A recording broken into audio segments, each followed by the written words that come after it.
할렐루야. 앞에서 보니까 얼굴이 전부 다 굳어 있습니다. 교회에 나오면 우리가 조금 즐거운 일이 많아야 되지 않겠어요? 그러죠? 근데 교회에 오니까 더 이게 얼굴이 웃지 않는 얼굴로. 한번 웃어볼까요?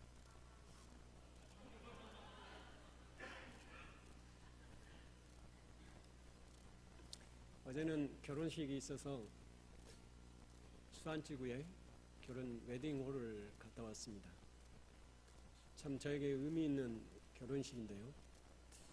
그 결혼식장이 묘하게 저에게 인연이 있는 모양입니다. 제가 최초로 그 결혼식장에서 주례를 했고요. 그것도 다문화 가정에 주례를 했습니다. 한국 남자와 한국 남성과 인도네시아 여성하고 결혼을 하는데 제가 갔고요. 이 인도네시아 여성은 대단히 한국의 키스트, 저기 강주 과기원에 박사과정을 하고 있는 친구였습니다. 그리고 한국의 남성은 전대를 졸업하고 우연치 않게 인도네시아에 가서 만나서 결혼하게 된. 그런데 그것은 그 전 일이고, 어제는 또 하객으로 갔습니다. 하객으로 갔는데 그 하객으로 가게 된 인연은 뭐냐면, 제가 26살 때 교육전도사를 했었는데 권사님하고 장로님 따님 결혼식에 갔습니다. 걔가 초등학교 4학년인가 5학년인가 그랬던 아이였는데 걔가 커서 벌써 결혼을 하는 거 보고 야, 많이 성장했구나. 또 큰딸도 결혼식을 했더라고요. 근데 저에게 연락을 하지 않아서 가보지 못했는데 큰딸을 만나서 너 나 아냐? 그러니까 걔는 그때 초등학교 6학년이었거든요. 목사님 제가 압니다.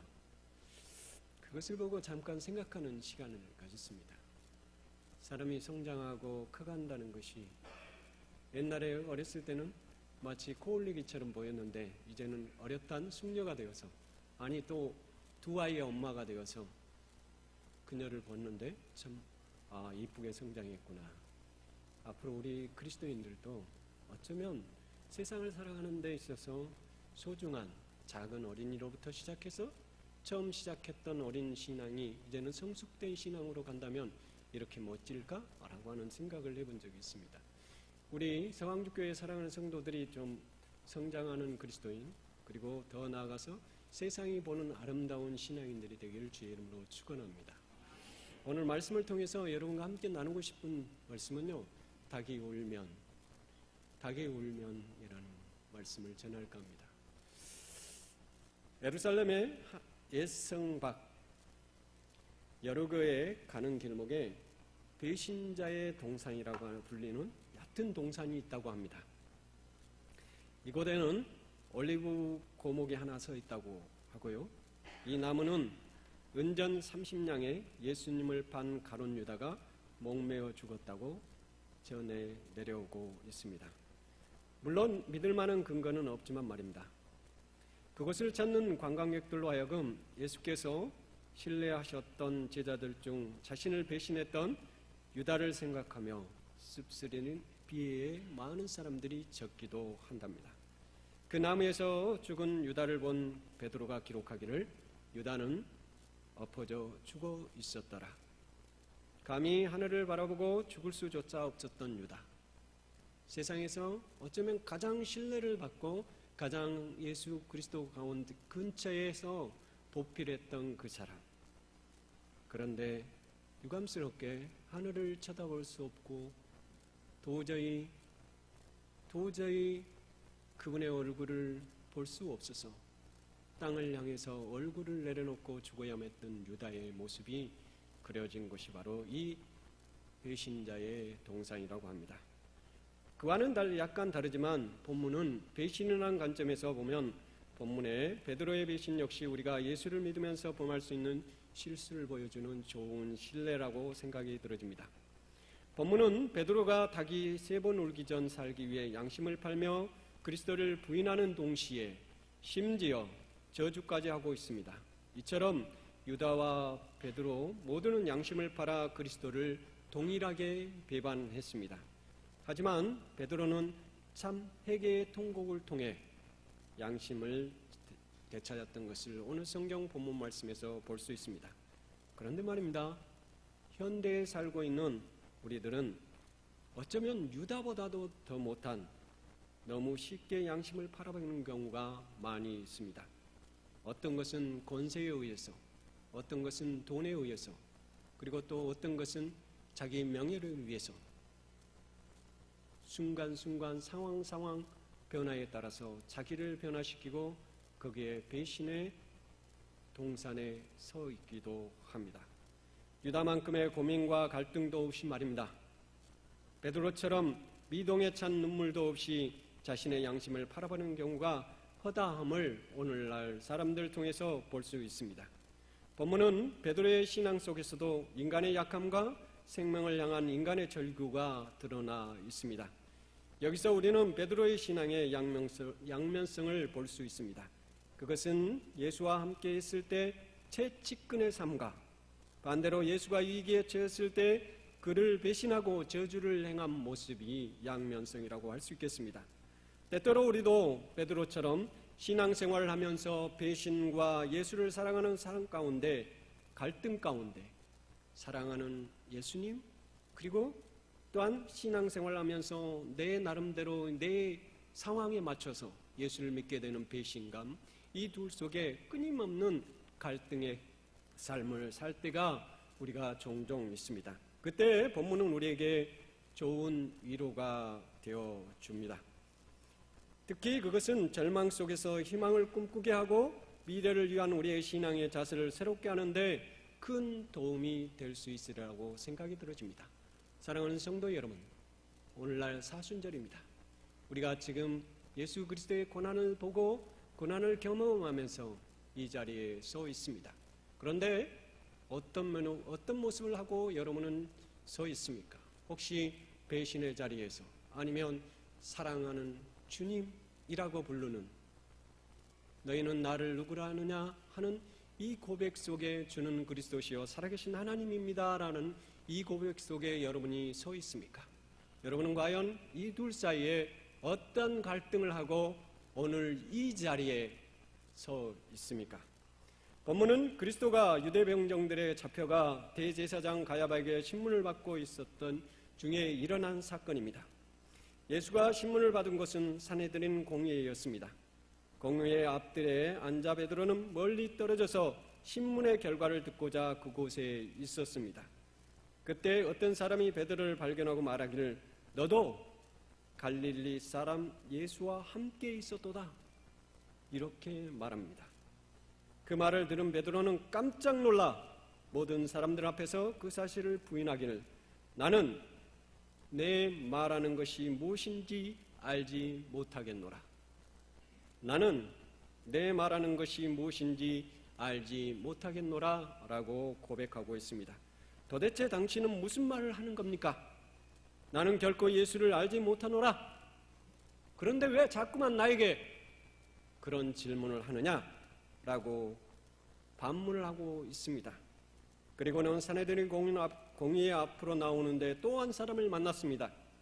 그도 말하기를 이 사람이 나사렛 예수와 함께 있었도다. 다시 말합니다. 이 말을 들은 베드로는 그들 앞에서 맹세까지 해가면서 내가 그 사람을 알지 못하도다. 여기서 알지 못하다라고 하는 단어를 두 개로 볼 수가 있습니다. 원래 구약 성서는 안다라고 하는 단어는 야다라고 하는 단어인데 이 단어는 내가 경험했다. 내가 경험해서 알고 있다. 그와 동고동락을 했다라고 한 것이 안다는 의미입니다. 헬라적 의미는 어떤 의미였냐면 내가 안다라고 하는 것은 추상적으로 어떤 사람에 의해서 간접적으로 들어서 아는 겁니다. 그런데 여기에서 베드로가 말하고 있는 안다는 뜻은 뭐냐면 야다라고 하는 내가 전혀 경험하지 않았다. 내가 듣도 보지도 만져보지도 같이 하지도 전혀 같이 하지 않았던 그런 사람이다. 나는 알지 못한다. 도대체 너희가 무슨 말을 하느냐?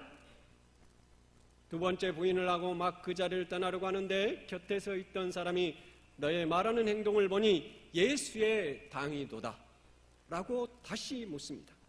그 말을 듣고 있던 베드로는 강력한 부인을 하는 동시에 저주를 하며 예수와 함께하지 않았다고 말합니다. 세 번째 부인을 하고 나니 닭이 3번 우는 것이었습니다. 여러분은 닭이 울고 있을 때 무엇을 하고 있었습니까? 주는 그리스도시요 살아계신 하나님의 아들입니다라고 하는 고백을 하고 있습니까? 아니면 닭이 울면서 3번 울고 있기 전 3번 부인하면서 나는 당신을 도대체 알지 못하나이다. 경험해 본 적도 없고 만나본 적도 없고 들어본 적도 없는 그런 사람입니다. 예수에 대해서 말입니다. 사랑하는 성황주교회 성도 여러분, 여러분은 진정으로 예수 그리스도를 알고 계십니까? 산헤드린 공의나 앞에서 여러분 곁에 계셨을 때 다른 사람이 물었을 때 여러분은 자신 있게 주는 그리스도시요 살아계신 하나님의 아들입니다 라고 고백할 수 있는 알미 여러분 안에 있는 것입니까? 만나봤고 만져봤고 경험해왔던 주님을 지금 고백할 수 있는 것입니까? 목숨이 걸려 있는데요. 여러분의 생사가 걸려 있는데요. 베드로는 죽음 앞에 절규할 수밖에 없었습니다. 그렇기 때문에 어쩔 수 없이 부인했던 것이죠. 그러나 그는 고민했습니다. 유다도 고민했습니다. 그런데 현대 그리스도인들은 그리스도를 사랑한다 고백하면서 여전히 고민도 하지 않고 내가 알지 못합니다. 내가 주님을 알지 못합니다. 내 상황이 불리해지면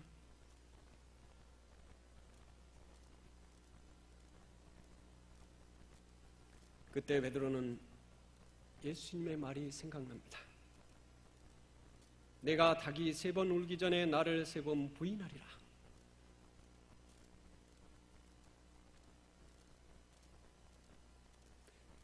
베드로는 진정으로 주는 그리스도시야 하나님의 아들입니다 라고 고백했던 사람이 다시 바꿉니다. 알지 못하나이다. 그런데 주님이 이전에 예언했던 대로 다시 그 주님을 부인하고 있는 것입니다. 그 순간 베드로의 마음은 어떠했겠습니까? 그는 정말 고통스럽고 힘겨웠을 것입니다. 그리고 그 자리를 나와 베드로는 심히 통곡하고 하나님을 향해 회개했습니다. 이 장면으로 본문은 끝이 나고 베드로는 자신의 신앙을 회복합니다. 여기서 우리는 몇 가지 깊이 있는 신앙적 성찰을 해봐야 될 필요가 있습니다. 먼저 닭이 울면 우리는 어떤 모습일지. 오늘 베드로는 그리스도가 고난을 받고 힘겨워서 어떻게 할지 모르고 있을 때 베드로는 주님과 아주 가까운 곳에 있었습니다. 내가 그를 모릅니다. 주님을 부인하는 순간도 고백하는 순간도 가까이에 있었습니다. 동일하게 베드로는 주는 그리스도시요 살아계신 하나님의 아들입니다 라고 하는 고백 가운데도 주님과 가까이 있었고, 아니 내가 알지 못하나이다 라고 했을 때도 주님과 가까이 있었습니다. 그 차이가 무엇이겠습니까? 너무 간단합니다.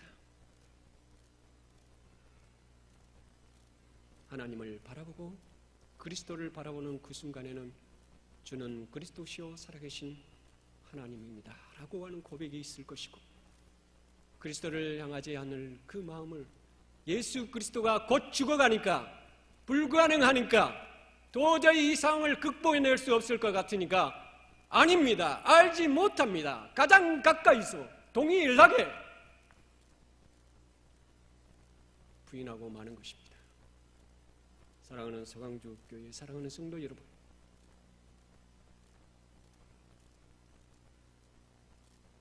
가까이 있을 때 주님이 여러분을 향해서 가까이 계실 때 닭이 울기 전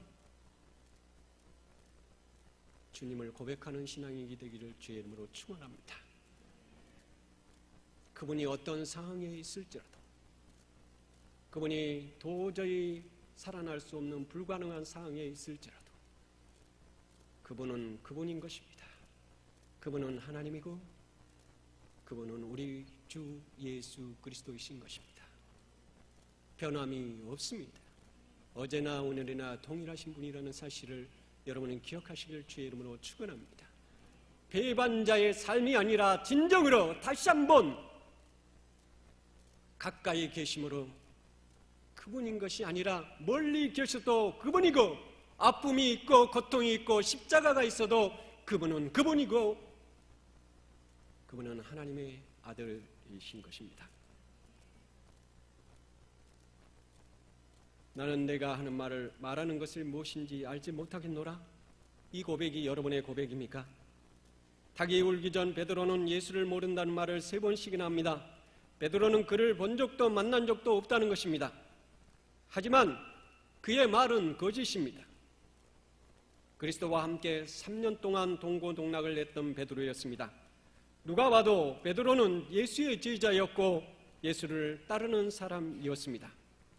그런데 그가 당연한 사실을 부인하고 자신의 생명을 보존하기 위하여 그를 부인하고 있는 것입니다. 베드로의 주위에 있던 사람들도 예수가 하는 이적과 그의 삶, 그리고 그의 말씀을 듣고 힘을 얻었던 사람이었습니다. 베드로가 예수의 제자가 아니다고 말한다고 해서 그를 그렇게 생각했을 것 같습니까? 여러분이 예수 그리스도인이 있는데도 불구하고 예수 그리스도인이 아니라고 말한다고 해서 여러분이 예수 그리스도인이 아니라는 겁니까?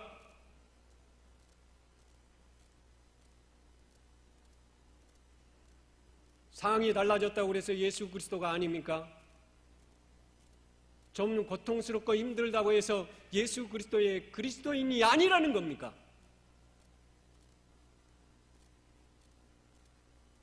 사랑하는 성도 여러분, 여러분은 이제 서강주교회 성도가 되는 순간 I am Christian, we are Christian, you are Christian. 나는 기독교인이고 우리는 기독교인이고 너도 기독교인이고,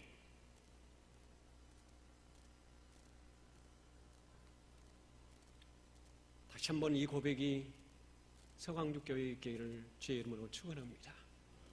다시 한번 눈물겨운 고백이 있기를 원합니다. 초대 기독교의 폴리갑이라고 하는 유명한 순교자가 있습니다. 그가 순교를 당할 때 화형에 처함을 당했습니다. 그때 십자가에 놓고 자기의 몸을 묶으려고 할 때 묶으면서 다시 한번 병정이 묻습니다. 그에게 너가 그리스도를 부인하면 살려줄 것이다. 그때 폴리캅은 말합니다. I am Christian. 나는 기독교인이로다. 나는 그리스도인이라.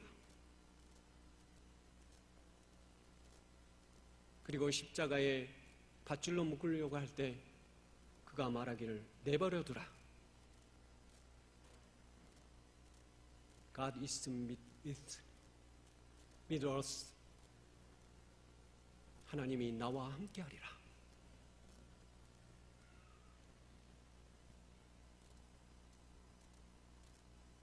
그리고 불을 붙였습니다. 그의 얼굴은 웃었고 환하게 태양이 그를 향해서 비쳐 내리면서 유유 아픔을 느끼지 않는 모습으로 죽어갔다고 기록하고 있습니다. 상황이 달라져도 배신하지 않는 고백이 있었습니다.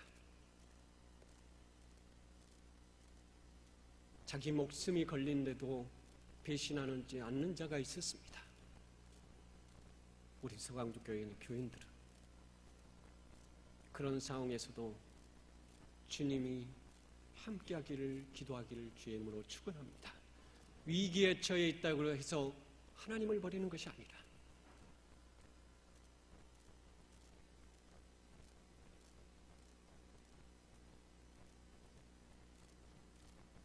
베드로는 그 사실을 알면서도 그리스도를 버린 것입니다. 인간의 심리를 아주 잘 보여주는 대목입니다. 우리가 유리할 때는 열심히 예수를 따르고 예수와 함께 동행하며 영광을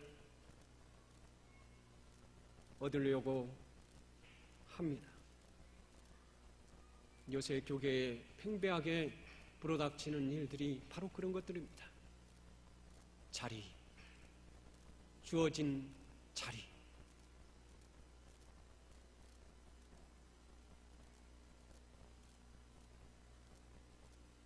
자리가 여러분을 그리스도를 고백하는 자리로 만들지는 않습니다.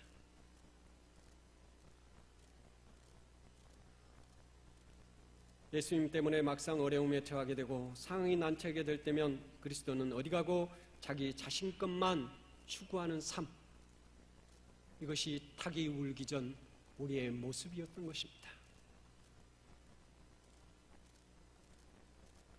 닭이 울기 전에는 오직 자신만 있었던 것입니다. 진정한 구원자이자 소망이신 그리스도는 어디 간 데 없었습니다. 예수가 고난을 받으실 때 우리는 닭이 울기 전 우리는 무엇을 하고 있었으며 그리스도는 고난받고 있는데 나는 그리스도를 더욱 공경에 빠뜨리고 있지는 않는지 생각해 보아야 될 문제일 것입니다. 베드로의 부인 속에는 생명을 향한 자신의 구걸이 들어 있습니다. 만약 그리스도를 부인하지 않는다면 내가 죽을 것이라는 생각이 엄습했습니다. 다른 사람이 다가와서 내가 예수와 함께 있었지, 그 말을 듣는 순간 너무나 두려웠습니다. 그래서 그는 말합니다. 내가 맹세하기를. 맹세하다는 말을 여러분 조금 풀어서 해석하면, 학자들에 따르면 옛날에는 유대인들과 아랍 사람들 사이에 맹세를 하는 과정은 어떻게 했냐면 소를 잡아서 배를 가르고 그 일을 넘게 했다고 합니다. 그것의 의미는 무엇을 말하면 내가 이 맹세를 깨뜨리면 죽을 것이다. 어떻게? 이 소처럼.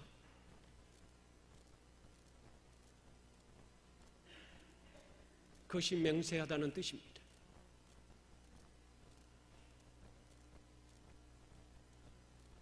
여기서 맹세하다는 단어는 그러므로 만약 내가 이 맹세를 지키지 않으면 목숨을 내놓아라 라고 하는 것입니다. 죽음을 담보로 잡고 그는 예수를 부인하는 것입니다. 오직 살기 위해서 말입니다.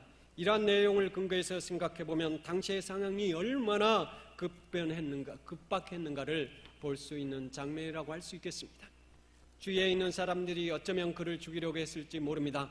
때문에 그는 맹세까지 해가면서 주님을 부인한 것입니다.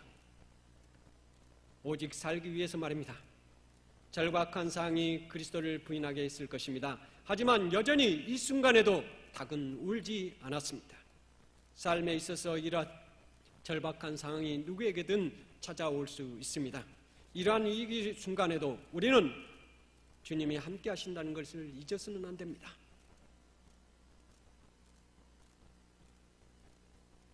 베드로가 3번 부인을 통해서 우리에게 구원을 주고자 했던 것은 또 다른 인간의 나약함을 말해주려고 했을 것입니다. 인간은 언제든 누구든 죄를 범하고 그 가능성 앞에 서 있다는 것을 말해주려고 했던 것이죠. 결코 인간이 의인이 될 수 없다는 것입니다. 앞선 2번의 부인은 어쩌면 어쩔 수 없이 도망가기 위해서, 외압에 의해서 이루어진 것이라면 이 3번째 부인은 결국 자기 자신 안에 있는 그리스도를 향한 소망이 사라졌음을 말하기 위해서 선언한 것입니다. 더 이상 그는 그리스도에게 기대를 할 수 없었던 것입니다. 그래서 그를 버렸고 부인하였습니다. 이것은 곧 베드로의 내적 변화를 정확하게 보여주는 장면입니다. 사람이 한 가지 사건을 가지고 3번씩이나 부인하는 것은 결국 그 일과 전혀 상관이 없다라고 하는 선언입니다. 그는 완전히 예수와 무관하다는 것입니다. 그러니 나에게 상관하지 말라! 그러면서 그는 예수를 향해 저주를 해버립니다. 3번째 부인은 예수와 관계를 끊어버리게 했던 것입니다. 이제는 관계 단절.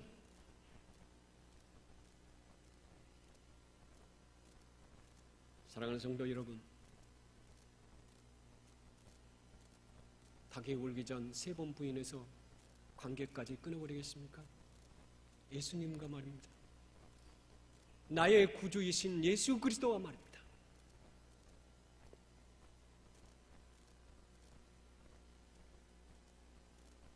그런데 그렇게 부인하고 나니 닭이 3번 우는 것입니다. 결국 닭이 울어버렸습니다. 마침내 주님을 생각할 닭이 3번 운 것입니다. 이전에 3번의 부인을 통해서 다시는 그리스도를 생각하지 않으려고 했는데 그만 닭이 운 것입니다. 우리는 주님 앞에 닭이 울고 있을 때 무엇을 하고 있을까요? 신앙 고백을 하고 있을까요? 아니면 부인을 하고 있을까요? 혹시 베드로처럼 닭이 울 때 그리스도를 부인하고 팔고 있지는 않으려는지요? 그렇다고 부인만 하고 있을 수는 없습니다. 지금 닭이 울 때 눈물을 흘려야 할 것입니다. 우리 사랑하는 서강주교회 성도 여러분, 지금까지 울기 전 충분히 부인하고 살았습니다. 울기 전 베드로보다 훨씬 더 3번이 아닌 몇만 번의 부인을 하고 살았습니다. 닭이 울고 있습니다. 다시 한번 우리 서강주 교인들이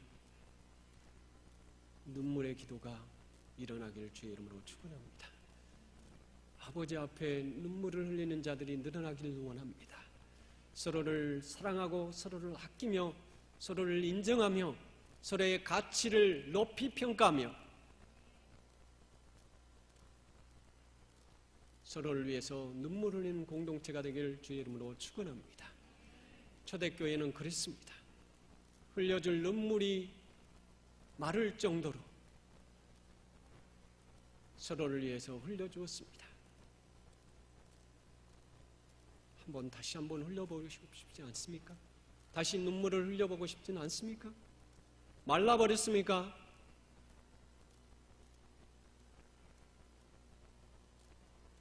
마른 눈물을 다시 한번 흘려보시기를 주의 이름으로 축원합니다. 주여, 주여 나를 버리지 마옵소서. 주여 우리를 버리지 마옵소서. 주여 나의 지체들을 버리지 마옵소서.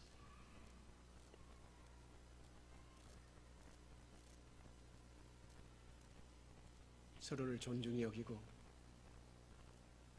그리스도를 향한 고백이 우리 가운데 넘쳐나기를 주의 이름으로 축원합니다.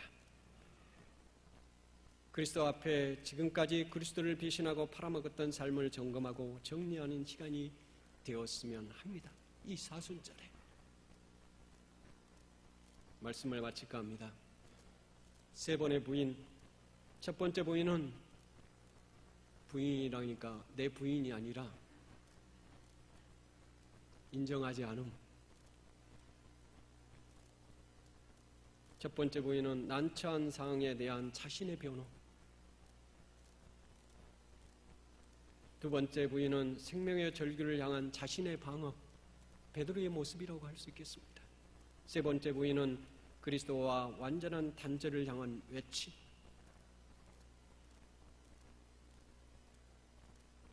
그런데 말입니다.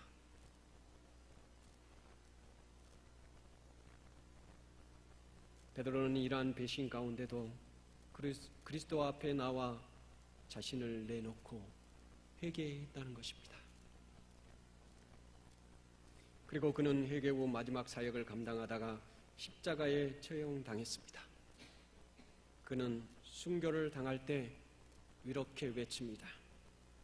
꼬바디스 도미네, 주여 어디로 가시나이까? 꼬바디스 도미네, 주여 어디로 가시나이까? 회개를 마치고 난 다음에 그의 결단은 순교였습니다. 이 사순절에 그리스도가 십자가를 지기 위한 훈련을 받으셨던 이 세상에서 다시 한번 여러분이 주님의 십자가를 함께 지고 같이 가면서 꼬바디스 도미네, 주여 어디로 가시나이까? 주여 내 근처에 있으되 내가 진정으로 그리스도 앞에 부인보다는 통곡하고 그리스도를 알지 못한다고 말하기보다는 그리스도를 내가 너무 잘 알고 있습니다. 나는 저분을 위하여 생명을 걸겠습니다 라고 하는 맹세가 우리 서강주교회 가운데 있기를 주의 이름으로 축원합니다. 다 같이 찬양 하나 더 하겠습니다.